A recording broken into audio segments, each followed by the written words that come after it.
Good evening. You're very welcome back to episode 27 here of season 5 of the League of Ireland Women's podcast here on finalwhistle.ie with myself, Breifne Earley, and of course, as always, Aaron Clarke. Aaron, I'm going to go straight to you today because you gave out to me for talking for 3 minutes 53 seconds last week. How's your week been? It's been great. Got to watch a lot of football. I think last week I predicted a penalty shootout in the All-Island Cup, and we got a great weekend of football apart from getting lashed on yesterday in Ferrycarrig Park. But listen, been good, been great. Get to see your face earlier in the week than normal. But yeah, it's been good. I'm away. I'm actually taking a long overdue holiday later in the week, so we've gone a bit earlier this week, but it means that the games are much fresher. We of course did have that penalty shootout, Wexford emerging victorious in a very, very classic game of two halves in Ferrycarrig Park yesterday. Bohs looked probably the best performance any side has given all year in the first 45 minutes, and then it was all Wexford in the second half. So we'll talk about that in just a few moments. We'll also talk about Treaty's victory over Galway United that really sets them up for a really good I suppose fight with Wexford for that third place spot, and of course Shamrock Rovers may have a say in that just yet, but they did fall to a Peamount United side on Saturday 1-0 in Tala that kind of knocked them out of that fight for the moment, but still 5 games left for them. Stranger things have happened. There was a big win for Shells. They went back top of the table, 8-0 for them. A big win over Sligo Rovers. But we're going to be talking a little bit about maybe one debut came on, scored the 8th goal, and what a goal. Just minutes after coming onto the pitch, a lovely little goal from their youngest player. Well, not their youngest, the league's youngest player to ever score. We've had this debate back and forth. There is no debate anymore. Aaron, announce the new star in the league. Young Holly Murphy Harcourt. Wow, I was speechless, and just the audacity to take the goal the way she did. I think when we chat about the game, we'll talk about the goal in detail, but looked so composed, so cool, calm. And when you think about it, and I tweeted this at the weekend, I think we need to just cherish these younger players that we're starting to see, the Madison McGuanes, these sort of players of this note, because we're at a stage where we're seeing these 15-year-old kids come into the league and they just don't look out of place. And you know what? It's great to see. It's nearly going to be a stage where we forget about young player of the year. We need a young team of the year because there's so many teenagers absolutely pulling up trees in this league in the last couple of seasons, and it's really, really, really good to watch. But there was, of course... So, answer your question. She came on in the 76th minute and scored in the 82nd minute. Yeah, 6 minutes into her league debut. Fairly impressive. Of course, there was a small matter of the Women's Champions League this week. And, of course, Athlone in action, beaten, as we mentioned on last week's show, by Breifne in the first round of that mini group, or that mini cup competition that took place in Holland. FC 20 did top that group and continue to the playoff rounds of the Champions League. They had a big win in that final against Breifne. But most importantly, from an Irish point of view, Red Star Belgrade beaten by 20 in the first semi-final. They faced Athlone at the weekend, and 2 goals from Athlone. Who else? If you had to put your house on 2 players scoring for Athlone, who would it be, Aaron, this season? It'd be Roisin Malloy and it'd be Kelly Brady. Yeah, great goals from the 2 girls. So interesting. The best goal of the game wasn't given. Yeah. For Roisin Malloy. Yeah, it was a great game, and Athlone into the Europa Cup by right of that, and they've drawn Glasgow, so plenty to talk about. Close enough, Aaron. You're going to the game next week. Excited already? Yeah, listen, the last time I covered Glasgow in the Champions League was, 2015, when they played Chelsea in the last 32, and we had an abundance of Irish playing again. And likewise, there's a couple of Irish at Glasgow again now with Emily Whelan and Erin McLaughlin. So, listen, yeah, it's nice to get over and get in another game. I was a little bit, how would you say, jealous of those who were in Holland at the weekend. I would have loved to get over to that one, but it just didn't work out with timings with the day job. Unfortunately, you can't just decide I want to go cover football when I want. I have to get special approval at these days. But yeah, no, looking forward to going on to Glasgow next week. Been there a few times. Some really, really good moments over there, especially considering it's where Ireland qualified for the World Cup as well. So another good trip on the way. Yeah, but the game will be in Petersale rather than Hampden, right? It's going to be slightly different. Yeah, that's 3 different venues than I've been to. So when I went over the last time, Glasgow City were actually playing in Airdrie United. So another new venue. Absolutely. Let's chat about Athlone first then. Ludovic, obviously, we talked about on the show last week. We did flag it last week on the show. We both reckon that they went into that game on form based as favourites, effectively, but given the form that both sides had taken in the open exchanges of the Champions League. Like, it's hard to come off a 6-0 defeat to turn it around so quickly in 3 days and face another big high octane game. It's a massive scalp for Athlone, though. Yeah, big scalp for Athlone, big one. And when you look at it, first 60 again, and I don't want to be disrespectful when I say this, but the way Athlone play football, that first 60 minutes, they tend to kill teams. They tend to just run you into the ground. Yes, they'll tire as the game goes on. But that first 60 minutes, they just run them into the ground. The first goal came from a mistake when Matty Gibson gets the ball and plays to Kelly Brady, and then boom, 1-0 up. And you sort of think it probably should have been further ahead. And then when Roisin Malloy scores in the second half to make it 2-0, it's comfortable. You know, it's easy enough for them. But the other side of it is, and I don't, this is something that while we're talking about, talk about what happened on the pitch. The off the field stuff for me is as important. The fact that win also, with the way things are going now with the coefficient, even improves things even more. I seen Kev Doyle from Shells, he's heavily invested in his stats, and he reckons if we get a win again, if Athlone get a win against Glasgow over the 2 legs, that could potentially be enough to see Ireland have a second team in the new UEFA competition next year. That'd be huge. And I think that's important. And we see it in the men's side of things as well, where it's looking very like we'll have an Irish team in the Europa League next year by right as well. The cup winners will go in there, or second place if Rovers win both competitions, as looks likely they'll win the league. But it's important that coefficient, we don't talk about it enough. I don't think people are really aware about how important that is. The top certain number of leagues get a second team in, and obviously the top 3 or 4 leagues get 3 or 4 teams in. I'm not quite sure what it is in the women's game off the top of my head. Haven't really kept track of it other than what affects the Irish teams this season. But it's important for Ireland to continue to get teams to that level, but also teams that can compete at that level. And we're seeing more and more, both in the men's and the women's games, that Irish teams can compete when it's an even playing field, when we're not up against the Chelseas and Tottenhams of this world. And I know we have a men's draw, but the other side on that, though, is it's like that's the sort of thing that without that you don't necessarily need a financial increase to help grow the league, because if that extra incentive is there for a team to finish, if they finish second, they get an opportunity to play in Europe as well. Like, you start with 2, then you work, okay, how far away do we need to get to 3? It's sort of it's a snowball effect, and teams are looking at it. It's probably a dream a couple of years ago happened. I think 3 is probably unrealistic without major at this stage, without any major investment in the league, I think. But 2 is definitely doable, and I'd love to see us with 2 teams in and maintaining two is very possible.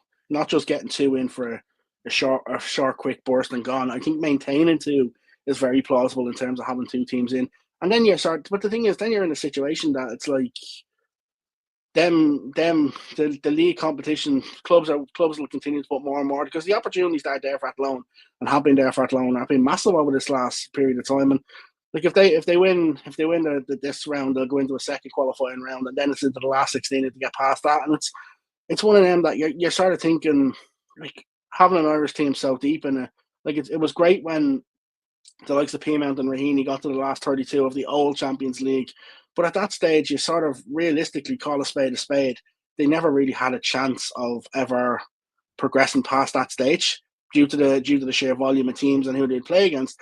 Whereas now, the structure was very different as well, though. To be fair, because I know that's what I mean. Where now they have the opportunity to play more games in Europe because of the new structures. But then it's like with the men's conference league. How big the men's conference league has been for Irish clubs. Yeah. How big it's been when we've seen two men's teams qualify for the group stage of the conference league, and Shamrock Rovers going through from the start as the non-champions path for the first time. Like, that sort of thing is massive for Irish football. And I think this is where this secondary competition, like, it's great. It's a great opportunity for Irish teams to sort of go there, because there's still going to be very, very good teams in there. But depending on the draw, you could get a nice opportunity to get a run going in these European games.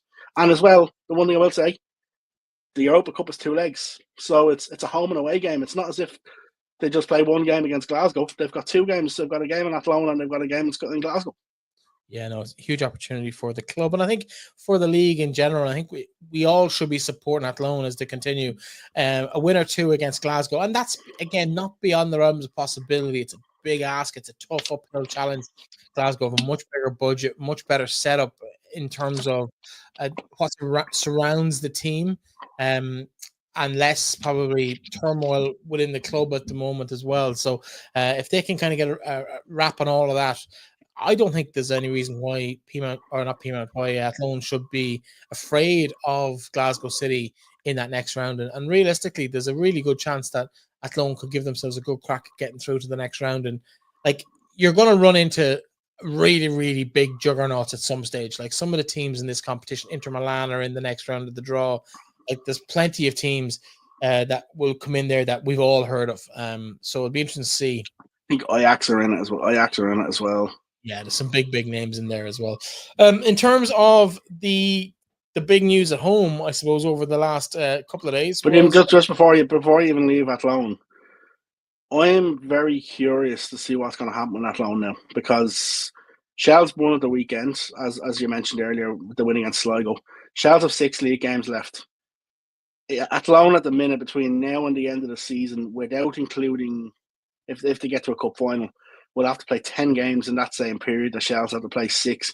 And the fact that now they're literally going to be midweek. They were supposed to play Cork on the 17th of September in a rearranged game, on a midweek game. That game is gone now because of Europe.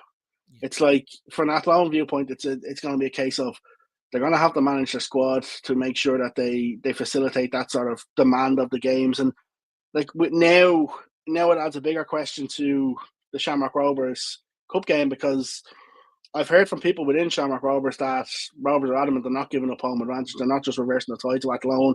I know the FAI came out to me last week and said that the game wouldn't be moved, but I think there is a little bit of a fear inside the Rovers that the game may have to be moved because of the potential clash with the rugby game on in the afternoon. I think it just seems to be that there was a miscommunication there, and that's potentially what's caused it. And like, if you're Stephanie Zambra, I'd be adamant you're not going to Athlone to play that game. You'd want to play it anywhere else bar Athlone, because you'd only give up that having to travel down there to play that game. And it'll be interesting. And with the fact that Athlone's European games are both Wednesdays, I would suspect the only day they can play that cup semi-final now is the Saturday. The playing on the Sunday probably isn't an option.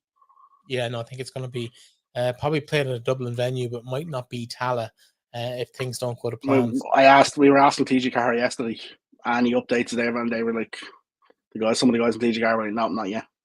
Okay. Well, watch this space. I'm sure it'll be announced on social media in the not too distant future in terms of what's happening with that game in a couple of weeks' time.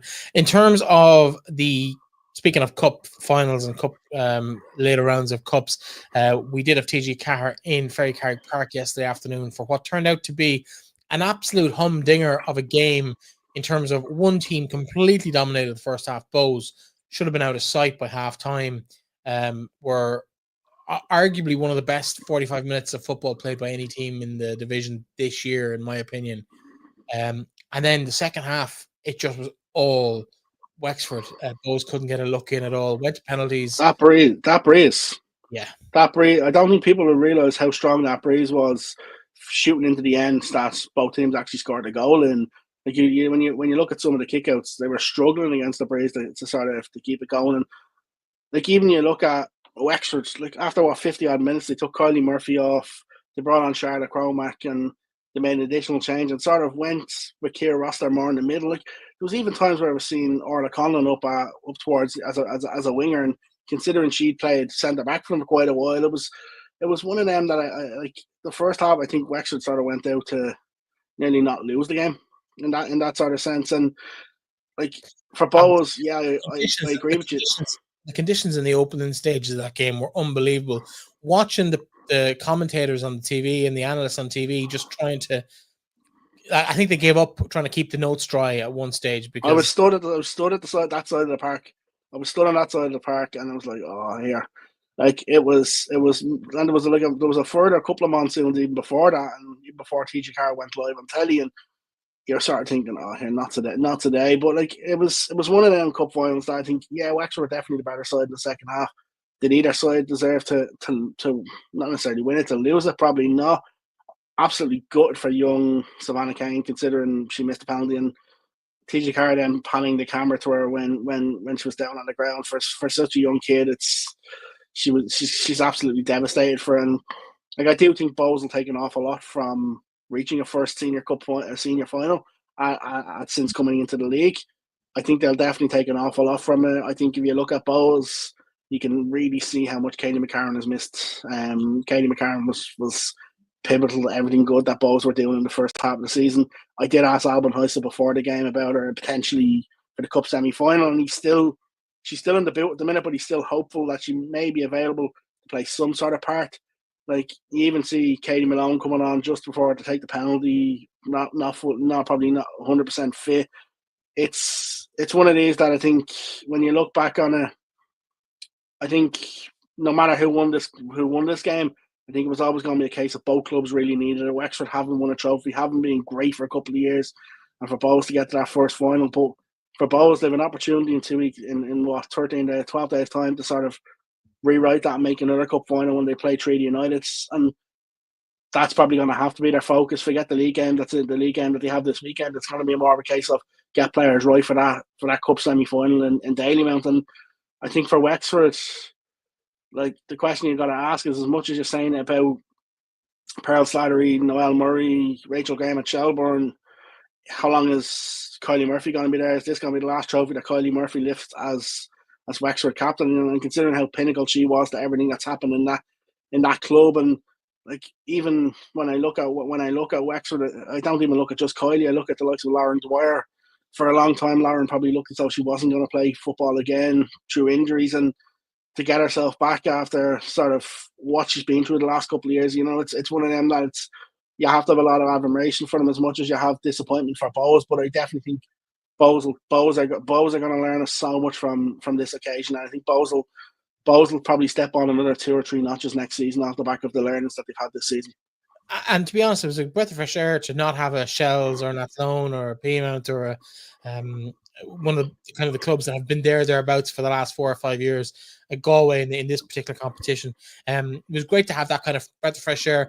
And it genuinely was that ultimate game of two halves. The weather played havoc with the whole environment down there over the course of the 90 minutes. And so congratulations to Wexford. I was really, really impressed with them in the second half. They just came out, and whatever was said in that dressing room at halftime, they just were not going to let Bohs leave Ferrycarrig with that trophy. It's interesting, if you listen to Pat Trey's piece on it at TG Carr at half time, he was really emphasis on there's 45 minutes left to play, especially after considering how much Bohs had dominated that first half, and like, they were a completely different team that second half. There was a moment in the first half, I think it might have been Sarah Power had a cross in from the right-hand side, and it was a cross and it just landed on the roof of the net. But it looked like it was hit the top corner the way it fell. The entire announcement, a final whistle had a 1-0 for about 30 seconds until we realized, she's taking because everybody was saying to me, like, even the crowd started cheering, and I could see it. I was up the other end of the pitch, and I could see it sort of going over the back of the crossbar. And I watched the back, and I was like, okay, I see why, with the way the back stanchion was and the way it hit it and just dropped. It just dropped. Yeah, it looked like it was in the back of the net. I was sure. I was watching the game at home, and I was like, sure it was a goal. And I was like, why not celebrating? Why is she apologizing? I was like, oh wait, she missed. So yeah, interesting times. But even speaking to on that, like, even speaking to just on the fact of goal or no goal, speaking to Lauren Dwyer after the game, and she sort of said about when Becky Castle scored the last penalty, she said on TG Carr as well, she was like, I didn't know it was the last penalty. She was like, why is everybody celebrating? She lost. I thought that I like that. Yeah. The innocence of it as well, though, is lovely, because it'll be brained into you in a men's environment. So it's nice to kind of have a little bit of innocence in terms of what's going on around you that we see a lot in the women's game. Bohs, where do they go from here? Because I felt so sorry for the work that's gone in Bohs in the last couple of seasons, first under Ken and now under Albin. There's a really good bunch of young players there. They're probably worth the trophy at some point. So, to me, nothing changes. Nothing changes at all, in the sense of, yes, they're beaten in the cup final, but that trajectory is still on a massive upward curve, and it's not even hit that peak of that trough yet for me. And I would expect to see, even if they lose the treaty in the FAI Cup semi-final, I still think come next season, with the experiences they've got this year, I'd expect them to probably add a couple more in the off season. I think they're only going to go from strength to strength to strength. And like, the thing about it is there's a lot of these players who lacked experience at the big level, coming from other clubs where they weren't necessarily playing. They were getting bits of minutes here and there. Like, it's difficult to sort of throw them straight into that curve. And I think they've done it. I think Alban and Alan Murphy have done a very good job there in sort of managing expectations as well. And like, even speaking to Alban pre-game, he came over to me to say hello, and we were sort of saying it's about sort of keeping them calm, keeping them relaxed, telling them to go and enjoy themselves. You know, I think while there is a lot of pressure, I think we can definitely say, and the league form hasn't been where it's needed to be, but that's probably because of the start. That's because of the start that they had. But if they'd have had what they've had since losing that 7-2 game to Shells from the start of the season, we're probably talking them being in around top 3, top 4, and being in a cup final. You're probably saying, yeah, great season. And if they get to the FAI Cup final, I'd class that as a very, very good season for Poles. And if they win a trophy, it'd be huge.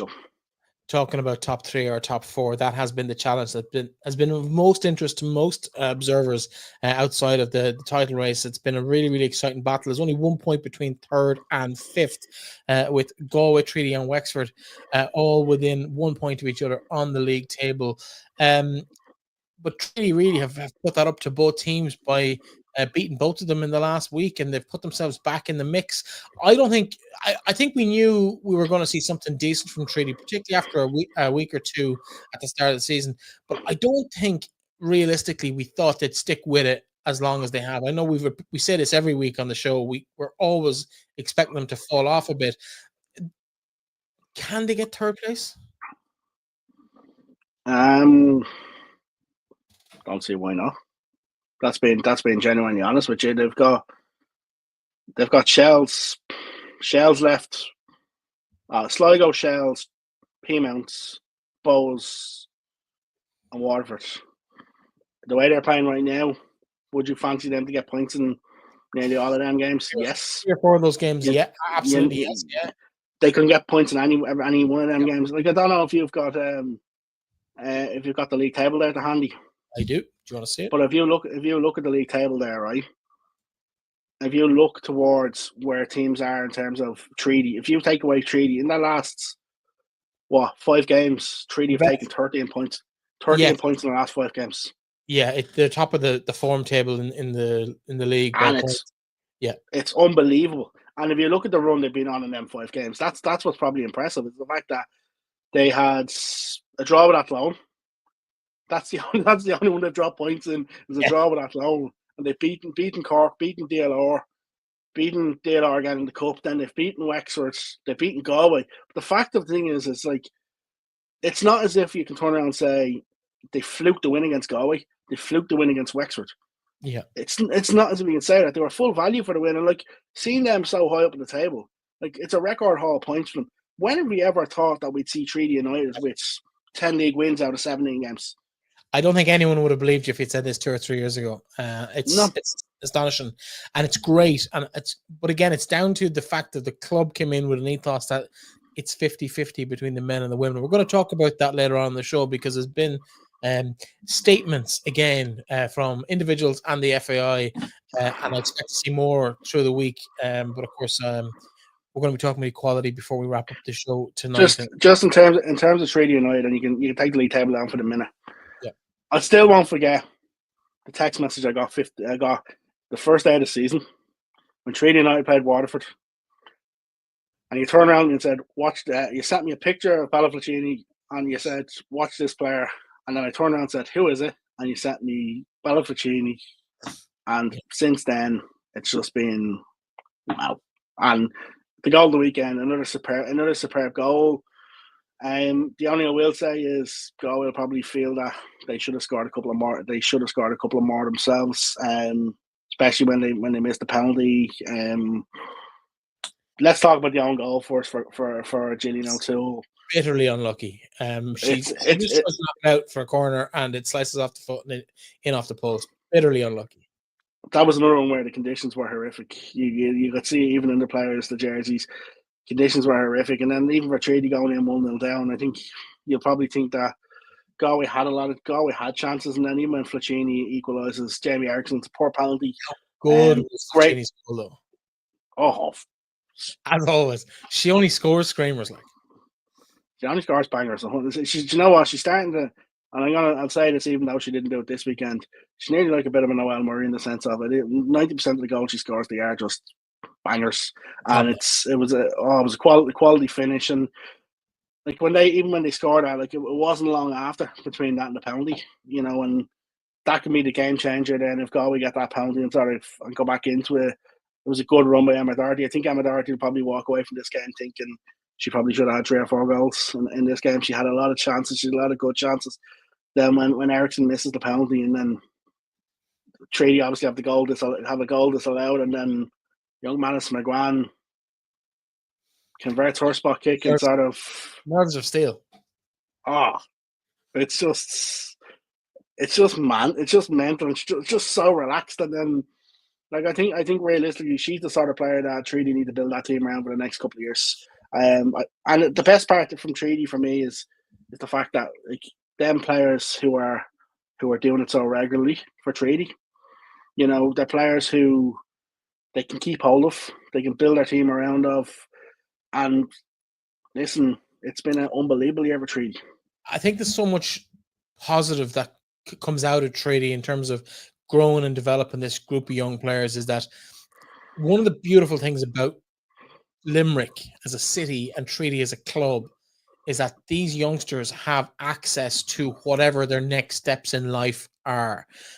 There's an opportunity within the club to earn employment within the club. They're obviously investing in their playing squad. So there is an opportunity, I'm sure, for young Irish girls to get those contracts as well as young American and Canadian girls or Japanese or wherever they're coming in from Portugal. So you've got this opportunity on one level within the football, but let's be honest, most of the players in the league are tending towards university of some sort or further education of some sort. So within Limerick, you've got UL, which offers all the kind of the high-end courses that you want. You've got a really, really good selection of really good courses in what used to be LIT. I think it's to Shannon now, is it? But you've also got Mary I for teacher training. You've also got further colleges of further education. So depending on what level or your ambition is within the education sector, there are opportunities there for you to develop as a person and your education and your career prospects away from the game. So these girls don't have to leave. Sligo, for example, and I suppose to a lesser extent Wexford and Waterford, don't have maybe that high-end university option. You can't do medicine in any of those institutions. You can't do law. I could be corrected on that, but the kind of the more traditional professional high-end courses are not available in those technical universities. So players tend towards Cork, or they tend towards Galway, or they tend towards Dublin. So it's great to see Limerick and Treaty United by association of being in Limerick been able to actually offer those girls whatever their goals are within and outside of football. Would you genuinely have said 2 years ago that you could see a Treaty United side beating Galway United when you consider the talent drain that's gone north up that M18 to Galway from Limerick?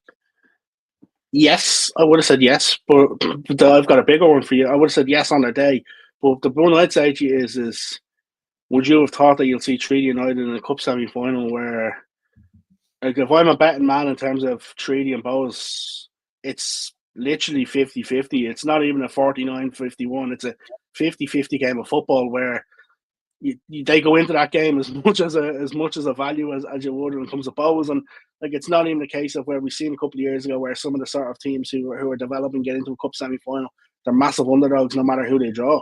Yeah. Whereas Treaty are the sort of team where they won't care. They won't care to come up to play Bohs in Dublin. They beat them there earlier in the season. They'll come up here fancying that. And like, you asked me about Bohs. The same question to you, like, is if Treaty were to get to a cup final, how big is that for them? Massive. Absolutely massive. It justifies everything. It justifies everything that has gone on in treaty in terms of the prioritization of the two teams, the men's and the women's sides of the club. If they get to a cup final, I think it's huge. Given their history in recent years, it's even bigger than. And I think we talk about treaty a lot on the show, but I think it's because of the low base they came from. You know, and Or I is think it because of no? It's not. It's not. Give over. It's not. It's all because of the love story behind it, and we want to see them succeed. So that's what we want to see, because we want to see a team who sort of, when they come from where they've been to grow and grow, it's the whole story behind it, and we love the whole story behind it. And it's like I just want to know. We're so invested. I just want to know who's the other half of the unrequited love story, Aaron. That's all I want to know. No, but I'm saying we're just investing the whole. We're investing the whole tree, Yeah. and that's the thing about it. And it's more of a case of more than anything. It's the fact that, like, we both cried out for years that we wanted to see a strong team in Limerick. Yep. And now we're starting to see it. We're talking about it a lot more because we're getting enjoyment out of seeing. And it's not as if, and this is the one thing that I've said to people this week, is it's not as if when Treaty play, they play crap football, they play not a great brand of football that they're getting results. They play great football. That's the big thing about it. They play great football as well. They have a great style of football. Like, for me, Sean Russell's has been a revelation when it comes to the Women's League this year in terms of as a coach. And I think he deserves himself and his coaching staff deserve a lot of plaudits, as well as what's being done off the field. I'd agree with that completely. Let's stay in Munster, though. We moved south down to Cork. DLR Waves were in town at the weekend. This was a bit of a, I don't know, it's 2 points drop for Cork as far as I can see. They went into the game probably underdogs, probably should have scored 4 or 5 goals. Eva Mangan had a couple of chances, just couldn't keep it on target. But she wasn't the only one. There was 4 or 5 players had chances to score in this game for Cork. They just couldn't get a breakthrough when they had the opportunities. It did finish 1-1. Both goals kind of scrappy-ish. Yeah, I'd agree. Like, watching them, and you're looking and you're sort of thinking, what have Cork City got to do to put the ball in the net? Like, true one-on-one on goal, putting the ball wide, not hitting the target. It just shows it was nearly a team that's out of form. And it's really shown that a team that's out of form, struggling against a team, is struggling to sort of find the net. And it's frustrating because some of them chances that they have, if they'd have lost that game, they'd have turned around being like, what did we just do here? Yeah. Like, it was that, like, if they'd have scored 7 goals in that game, you wouldn't have said they were in value for 7 goals with the amount of chances that they actually, clear chances that they had. Yeah. That's the sort of thing. And I think from a Waves viewpoint, Waves had some chances as well. Like, this game could have easily been 7-4 or 7-3, and you wouldn't have said it wasn't. But, like, it just shows the difference between when you've got maybe that little bit of extra quality from the top sides to the lower sides in terms of putting the ball in the net. It makes a massive difference. And I think if you look back over the year, the amount of chances that Cork probably had that they didn't convert, and they'll look back and think, okay, we probably should have scored at least another 10 goals a season. It has to be said, though, Eve Badana back in the net for DLR Waves. Great to see her back in the team after being away or being missing from the squad from last week. She pulled off 1 or 2 unbelievable saves, as did Clodagh Fitzgerald at the other end. Like, the keepers were in impressive form as well. Yeah. The keepers, like, some of the saves the keepers did make were superb in the game. And I think, like, you look at the one where Fitzgerald sort of tipped it onto the top of the crossbar as well. And like if you turn around and say to either keeper, you're probably saying, when we talk about missing chances, was either keeper player of the match? Probably not. And that's the way the sort of chances were. Like, some of the chances that were missed, like going just the wrong side of the post or going wide from close range. Like, it's probably a game that both coaches will look back on and be extremely frustrated about, and say that they feel that both of them should have taken some of the chances they had, and either one of them won the game. I think a 1-1 draw is probably, if you looked at the game back, I'd say if anybody said to anybody, what score do you think this game was, if you had the score hidden, well, they'd probably say it probably should have been a lot more than 1-1. Yeah, probably 4-2, 5-3 wouldn't have been beyond realms possibility. I was very impressed. Just to pick one player out, when you're talking about a player of the match contender, I was really impressed. I have been since she moved to the club with Anya Walsh. She hasn't seen a win in Cork colours yet, but she's been solid for Cork. And she's really filled that gap that Fiona Bradley kind of left when she went to Waterford. But Anya's come in. She did score that cracker on her debut, but it's been impressive since then from her as well. She's just fast, and speed scares the hell out of defenses in this league. Yeah, and I fully agree. I think she's been quite a very, very, very good player for them. The problem for Cork is they need 2 or 3 more of them. I think Eva Mangan's probably gone off the boil a little bit in terms of where she was when she was in and around the international squad, and it's too many at times. For Cork, it's been too many sort of individual performances rather than a collective 11, and that's probably why they've went on that run of defeats. But the only for them is, I think, the only positive they can take away is the fact that they ended that run of defeats. That for me is the only positive I can probably take away from this game. And they do actually close the gap on Sligo Rovers ahead of them to 3 points now. A single game could, in theory, put them above Sligo. Sligo had a rough weekend, though. Let's talk about them for a moment, because this game was 8-0 in the end. And if you'd said it was 18-0, probably wouldn't have been unfair either. Shells missed 3 or 4 golden opportunities in the first 10 or 12 minutes. Like, this could have been double figures easily. And it's hard to see where next for Sligo, really. I felt so sorry for Sligo on Saturday because, as you say there, like, Mackenzie Anthony took a little bit of time to get sort of into the game, considering she's lost her main strike partner in Kate Mooney, and some of the chances that were missed early on from both herself and even the Noelle Murray from really, really close range. Like, they probably should have been 4 or 5-0 up after 20 minutes. And then when they do get the goal, go in 3-0 up at half time, like the first goal in itself, it's probably the worst of them, nearly one of the worst of a lot of that. And it's that and Mackenzie Anthony's second goal where when Noelle puts it in from close range, and like, then shells just kept coming in droves and droves and droves, and 3-0 at half time. I think if your Shells are probably a little bit frustrated considering they've been crying out for that sort of performance. But then the second half, Shells are just ruthless again.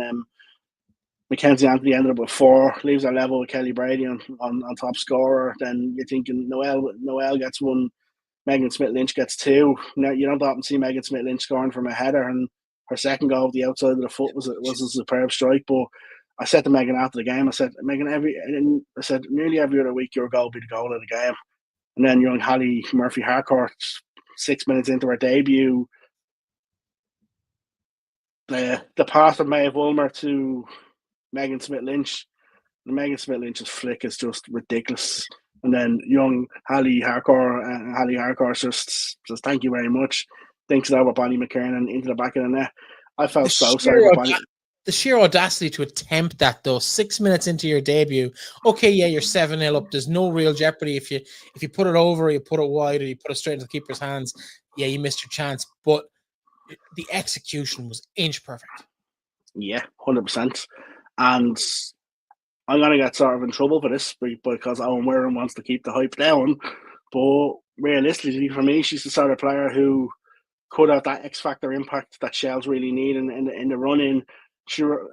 She's a different type of player to a young Abby Larkin, but reminds me so much of a young Abby Larkin when she first burst onto the scene. The one thing I will say is she has that little bit of physicality about her as well. So she had another effort where she went through 1 or 2 players, and I wouldn't be surprised to see her playing quite a bit of football between now and the end of the season. I think if Shells are looking to sort of get back into the way they played against and with Kate Mooney there, I think she could be the ideal sort of player to sort of get in behind as well and get running at the fences to give that different option to have her alongside Mackenzie Anthony. I wouldn't be surprised if we see her playing quite a bit between now and the end of the season, as much as Owen Wirren talks about keeping her grounded and stuff like that. What a debut, but the thing about it is a lot of people have been talking about it for quite a while. Yeah, I think there's a few others exciting to look at in that Shell side as well in terms of youth coming through. Lucy O'Rourke, we haven't seen as much of her maybe this season as we did last year, but she got 90 minutes at the weekend. Maeve Ulmer has impressed, obviously involved in that last goal, but has impressed anytime she's come on for Shells this year. She played 90 minutes at the weekend as well as a lot of the kind of the regular players. Megan Smith-Lynch, I know she's not one of the young ones. She won't. It's only her second start since she's come back.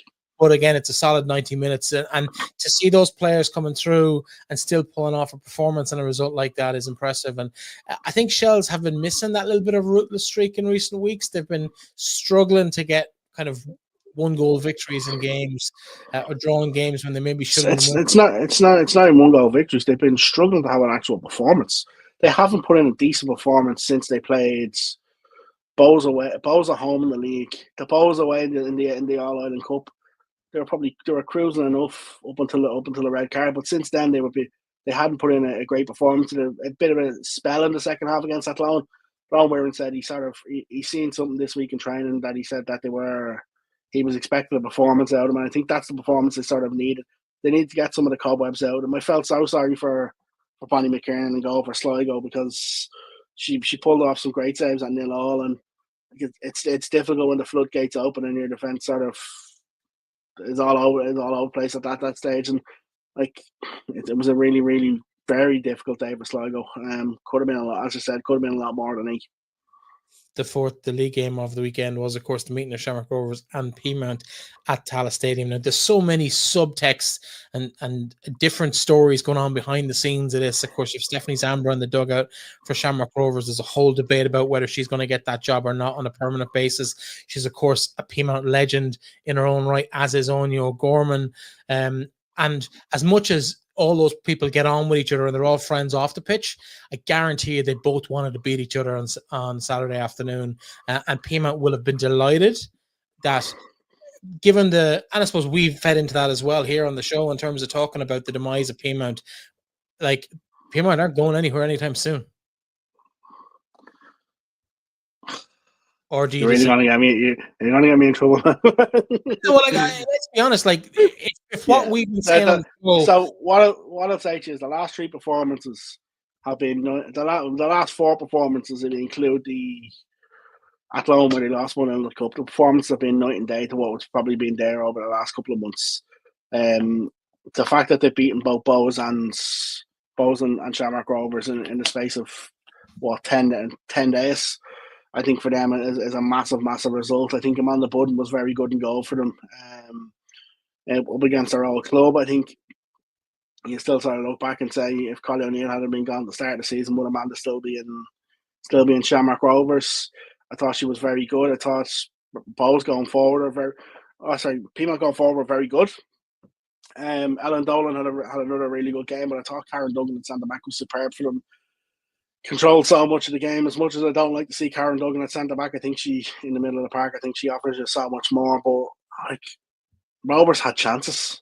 That's the thing in this game. Rovers had chances. Emily Corba had 2 or 3 gilt-edged chances. I think before we started, the one that you said to me in particular when she slowed down, she looked to have slowed down, thinking she was offside, and then sped back up and Duggan closed her down and Budden made the save. Yeah, again, she was through on goal twice and doesn't find the net in either time. And like the problem for Shamrock Rovers is again, like you seen it against Shells where in the cup where they had to hang on for their dear life towards the end of the game. If they're chasing the game, do you think that they're going to go and get that goal to get back into the game? I think from Rovers is when they get ahead, they're able to sort of compose a little bit more. When they're chasing the game, just not sure whether they're capable of getting them results when they are chasing the game. But for Peamount, listen, another absolutely superb result. That train continues to go up and up for them, and I think if they can finish off with a couple of more wins, and like realistically, I don't think that I'm not sure whether they'll catch Shamrock Rovers. They have a game in hand on Shamrock Rovers, so they win the game in hand. They'll only be a point behind Shamrock Rovers. How high can they go? Can they catch 5th place? It's a difficult ask, but for them, I think they'll just want to see if they can finish out the season, just win out as many games as possible, and sort of go from there. Because I think it was a really poor first half of the season, but they're starting to get that train going. And like the big one for me is if they can pick up results over the next couple of weeks, could they be the ones to put a denter or put it to Athlone on the second last day of the season?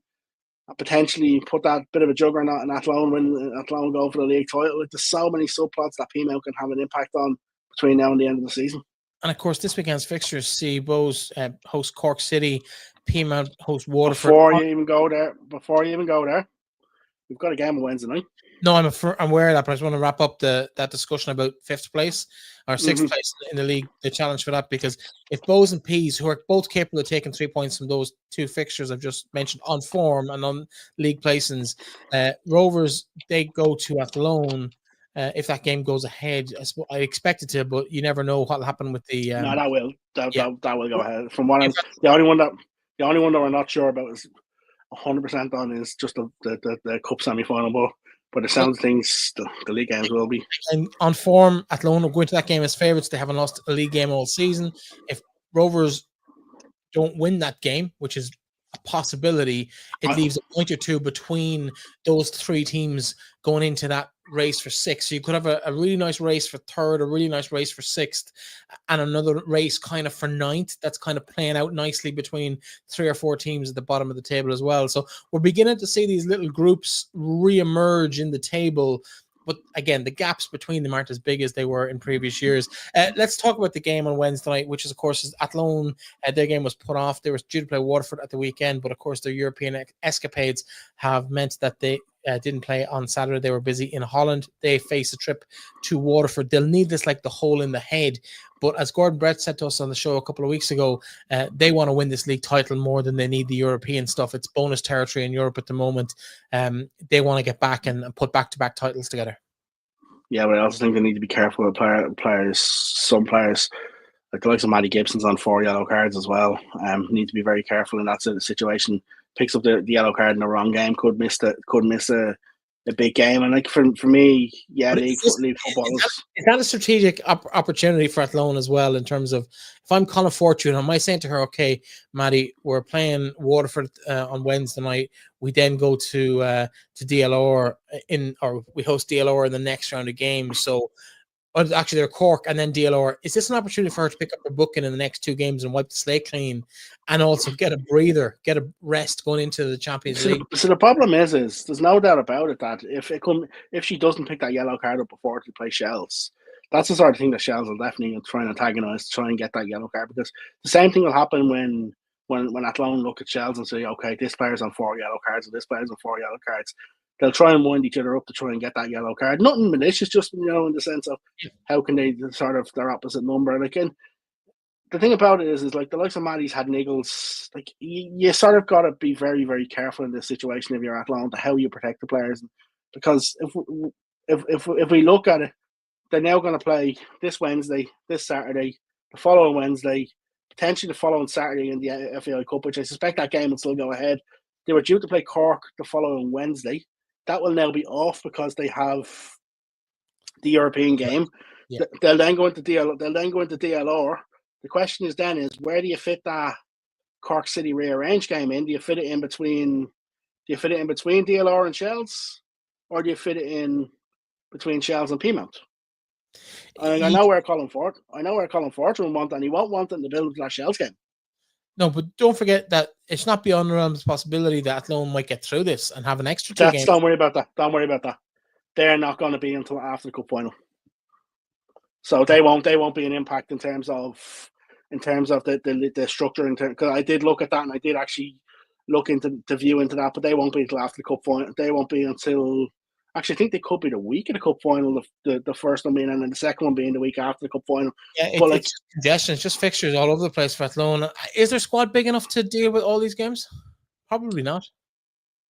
Probably not, but it should be good enough to deal with them. The quality should be good enough to deal with them. But the problem is if you pick up a niggle here and there, like you look at when, and I said this all year about Shelbourne, when Alex Kavanagh doesn't play, they're a different team. Same can be said about Athlone when Hannah Weish doesn't play. Yep. Completely different team. And to me, Hannah Weish should not even be on the bus to Waterford on Wednesday.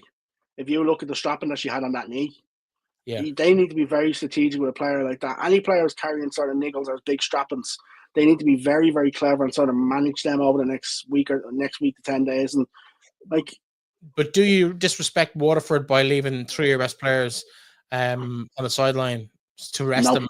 You see, the only player for me who are out of that game is anybody who's not 100%, who has niggles, who's not 100%. Otherwise, they have to go and realistically put the game to bed. If they can put the game to bed and score a couple of early goals, then it gives Colin Fortune an option.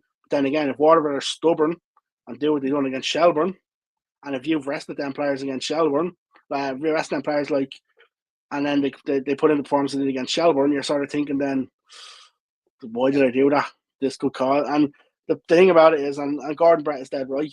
European is a bonus. Where they are in Europe, it's a great bonus. It's a great for the club. But if they don't win that league and don't get back there next year, it's probably a bit of a bittersweet. Absolutely. What are the games this weekend interest you? This full round of fixtures, 6 games. I'll run Shell's Galway interests me this week, and I'm not 100% convinced. Let me get through them first before you pick the winner, will you? We don't disrespect the other 10 teams. Bows play Cork, DLR host Wexford, Sligo Rovers do battle with Treaty, while Shamrock Rovers make the journey to the Midlands to play Athlone Town. Galway United host Shells, while Waterford travel to Peamount for their second game in 4 days as well, 3 days as well.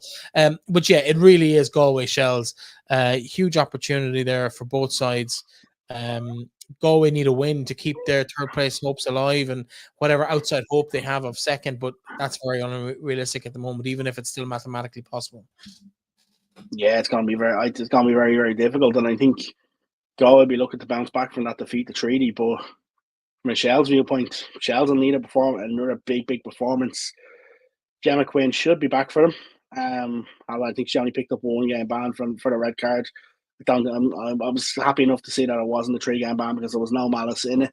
I think for Shell's are going to need to be right up to this. If not, they could see themselves dropping points. Just a word of note for anybody who is interested in Athlone and Shamrock Rovers. It is actually at an earlier kickoff time of 4 o'clock.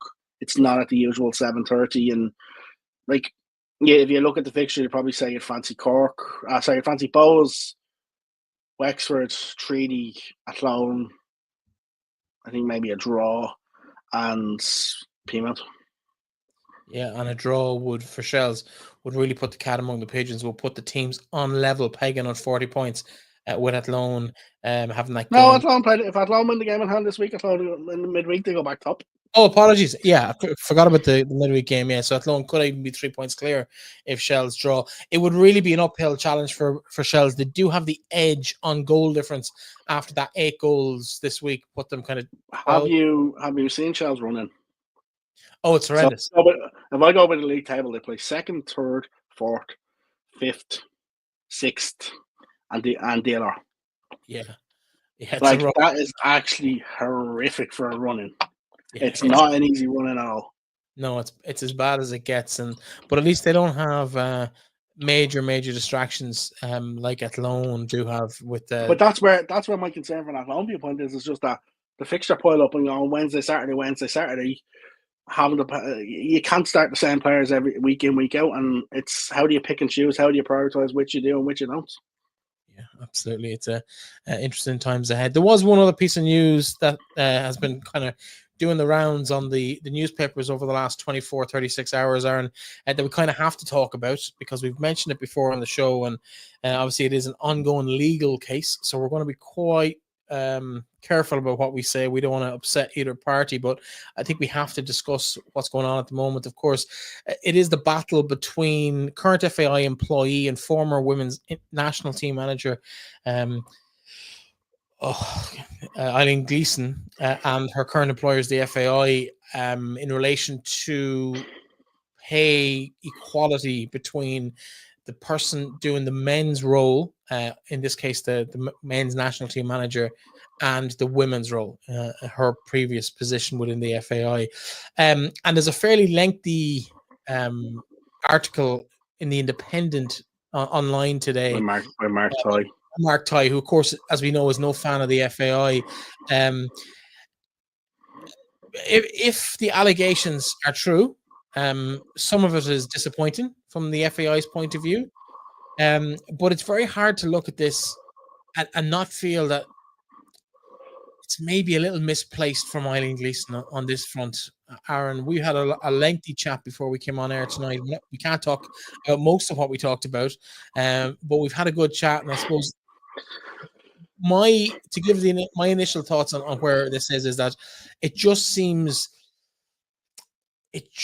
a little bit like sour grapes, which is probably unfair, but I think that's how it comes across to anybody who's reading it and doesn't know the ins and outs of the personalities and the circumstances behind Eileen getting the job, Eileen leaving the job, it just seems like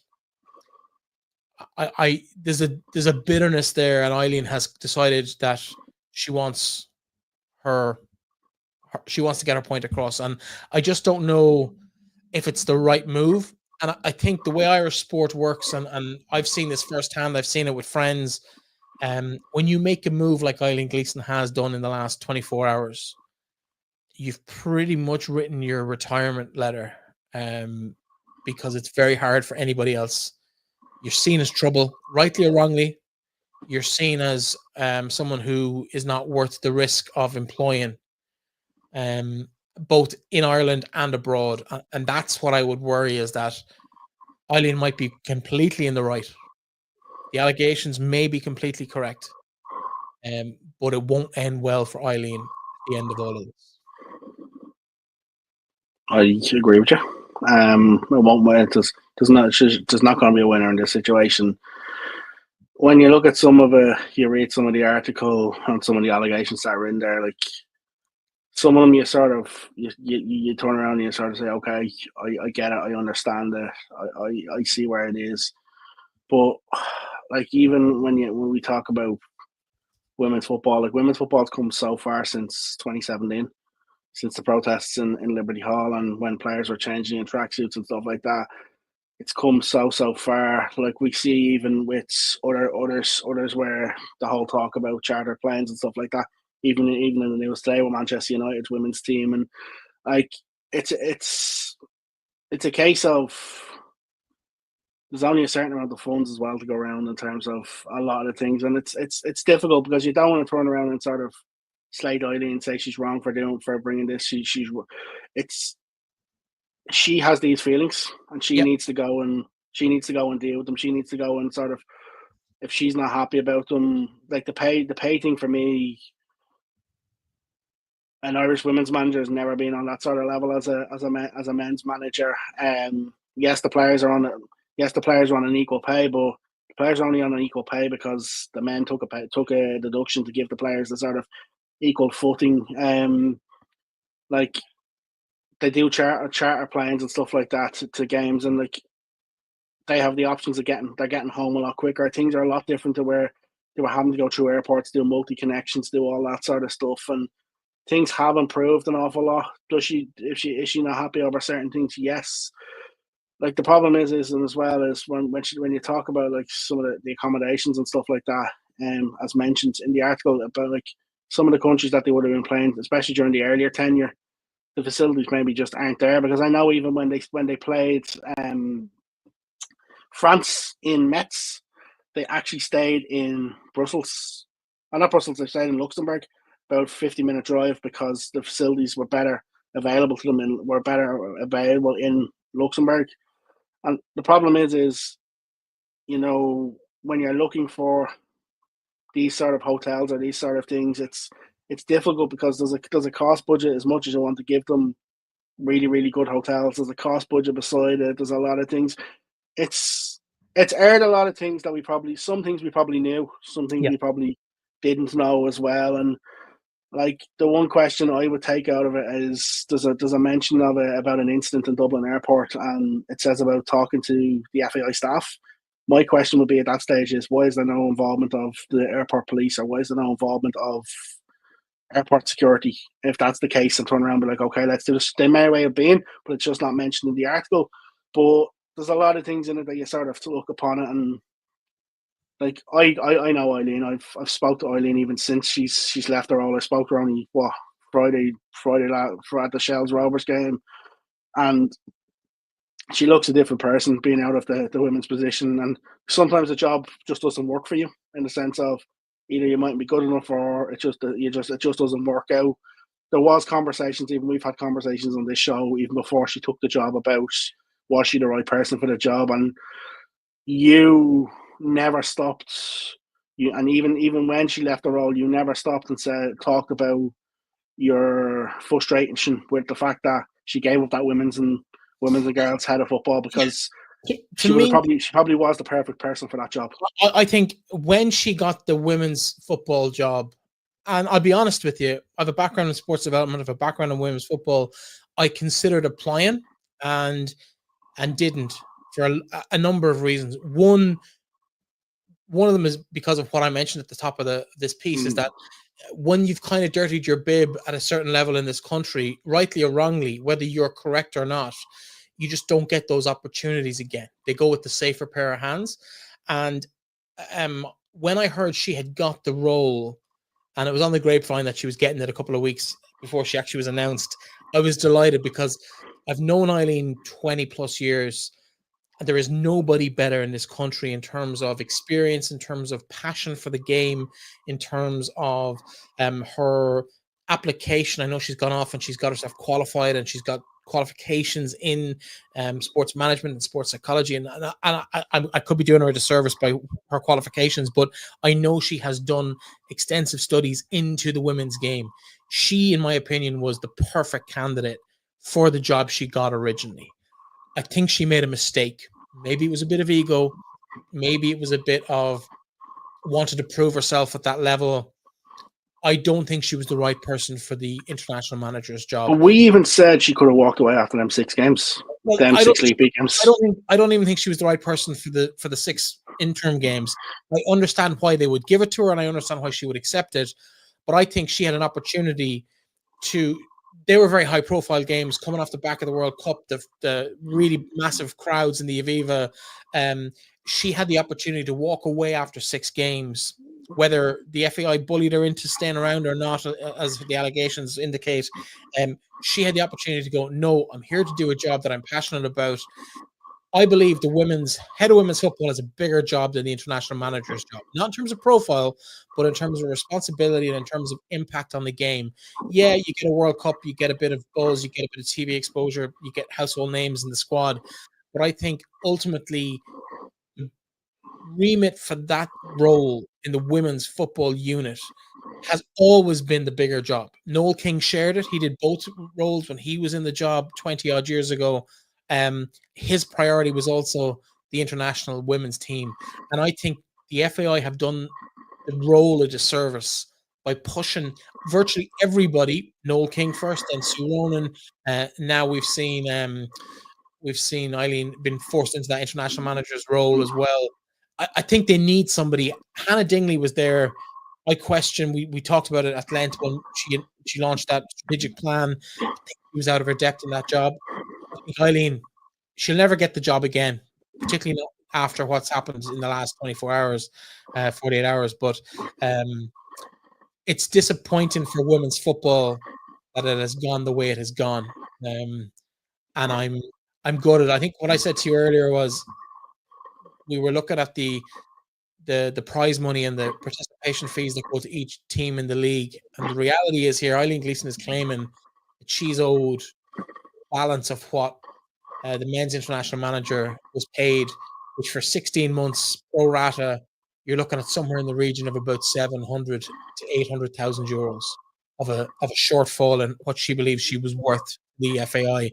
And to put that in context, that's 6 years worth of payments to every single club that's participating in the league.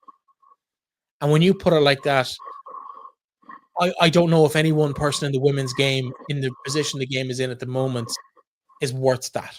And I don't see much merit in the arguments and the allegations that Eileen has put forward to warrant that result.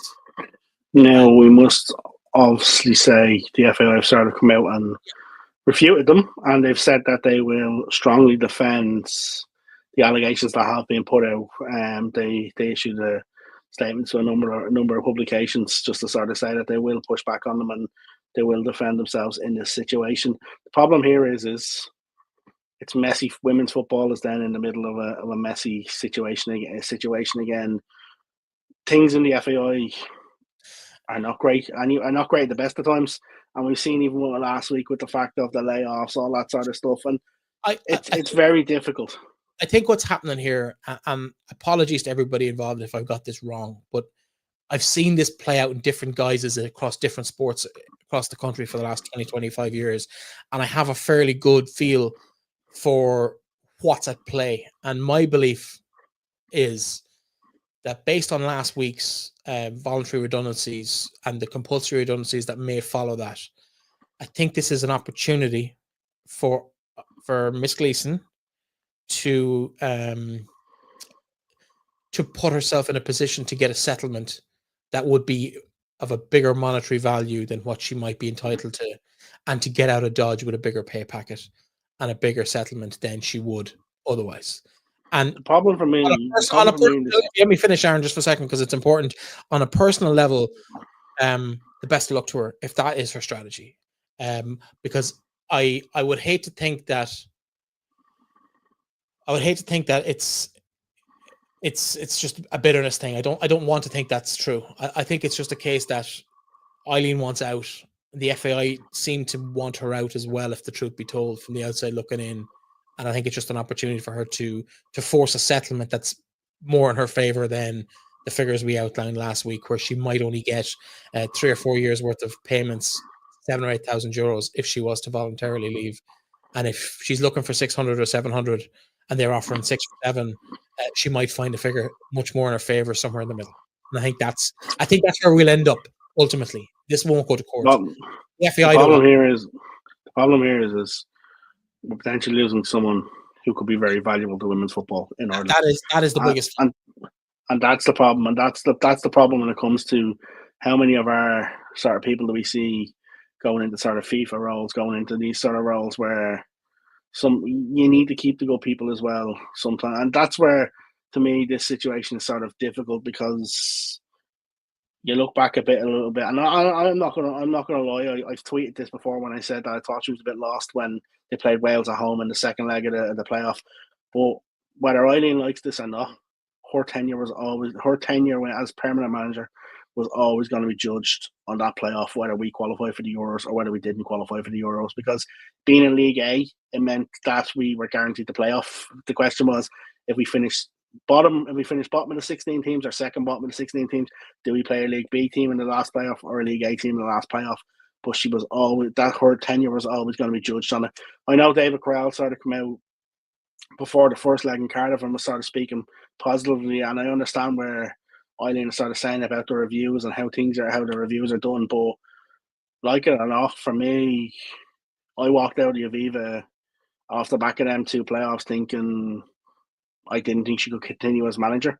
And that was a conversation I had with multiple people within the press room in the Aviva Stadium after the second Wales game. I didn't expect her to see her continue as manager as much as she thought maybe she'd done enough to earn her contract. I didn't think so. I think it was still playing a very similar type of football to Vera Pauw. There was one thing that we'd called about for on this show over the course of time was I'd like to see some of the older guards sort of put to aside a little bit and giving some opportunities. Again, like our predecessor, played the same goalkeeper all the time, didn't give opportunities. Especially, do you know what annoys me the most, right, about Eileen's tenure? Them 6 games where she was interim manager. When they beat Albania away on game 4, they qualified for League A. There is no difference between qualifying for League A and winning all 6 games with all 6 clean sheets compared to winning League A with win 6 wins and conceding a couple of goals because you've tried players out. She went near enough with the same team in the last 2 games, bar 1 or 2 changes, gave no new blood, no nothing in the 2 games that were completely worthless. Yeah, in actual fact, the second Hungary game at home, the second last game, she was almost tactically out-muscled by the Hungarians. And to me, it was sort of a case of, I think the FAI strategy on women's football has been it's been all over the place in the last couple of years, and now we're at the stage now we're potentially going to see the massive impact because we haven't blooded players across the line. When we see the next crop of players who are potentially probably 1 campaign away left, the likes of your Denise's, your Katie's, how much longer do they have left on international? Like Katie's 30 this year, Denise's 32. You're talking about the next bunch of players who were our great hope are now passing the 30 threshold, and as we see the likes of Quinn, Fahy, Caldwell go, we're sort of looking at the next crop who are mid-30. Our average age of that team is just way too high, and it was an opportunity that we had across the board that was just never taken. Absolutely. The one thing we finish with this is in the allegations that are printed in the Irish Independent yesterday, Aoife Rafferty and David Carell, the head of people and culture and the CEO of the FAI, were alleged to have said that the decision to not renew her contract was due to non-qualification, and that a lack of playing style and a lack of progress had contributed to the decision. And I think from the outside looking in, I think we would have said all of those things at the time, privately and on the show. And I think they're all valid. And I think ultimately, from a right or a wrong point of view in this, and the reality is it doesn't really matter who's right and who's wrong. There's no winners in this, but I think they're a valid claim. And if she's saying that she was told that, I just don't see how this progresses as a lawsuit. I'm not a legal expert, but that would be my consideration, is that I guarantee every football manager in the world who's been sacked has been told virtually those exact words, variation of them. I know I've definitely heard it at different stages. So it is what it is. It's football. Football doesn't work the same way. Maybe it should, but it doesn't. If that makes sense. Yeah. Like for me, now we're at a stage where Carla Ward is trying to change the stuff, and we just don't have the players ready to go. As much as Carla Ward and her attendance of League of Ireland games is a massive gripe of mine, and let's not give someone else an opportunity to have a gripe with us and sue us this week, Aaron. We'll save that for next week. We have run way over time. We're 10 minutes over the hour. I do not like going over the hour, but there's been so much happening over the last few weeks. It's been really, really busy on and off the pitches across the women's game. Aaron, where are you this week? Where are you going to be? I am in work this weekend, unfortunately. I had hoped to get to DLR and Wexford, but I'm in work, so I'll be watching from home this weekend, catching up on all the games. So I'll have a really good view of every game this weekend. Well, I'll be watching you poolside or beachside in Cyprus. I'll be watching the game. Come here. Oh. I cannot believe you're taking time off work going on holiday. Enjoy the break, fully deserved, and just make sure you turn the phone off for a couple of days. Well, it's kind of work. One of my staff works out there, lives out there, so I am meeting him over the next couple of days. But it's going to be a good bit of a holiday. It's been long overdue. Anyway, that's it. Enough of my private life. Let's let you go for the week, and we will chat to you. Best of luck to the two teams on Wednesday night, Waterford and Athlone, and all 6 in action, all 6 games, all 12 teams in action over the weekend. That's it from us this week. Aaron, we'll be back with you probably the same time, late on a Wednesday evening, around that 9:30 mark. I reckon we'll probably be Thursday evening next week, with the fact that Athlone are playing next Wednesday in Glasgow. So it'll be probably Thursday evening. We'll either go Tuesday or Thursday. We'll let you know in due course. Aaron, thanks as always for joining us. We'll talk to you again next week.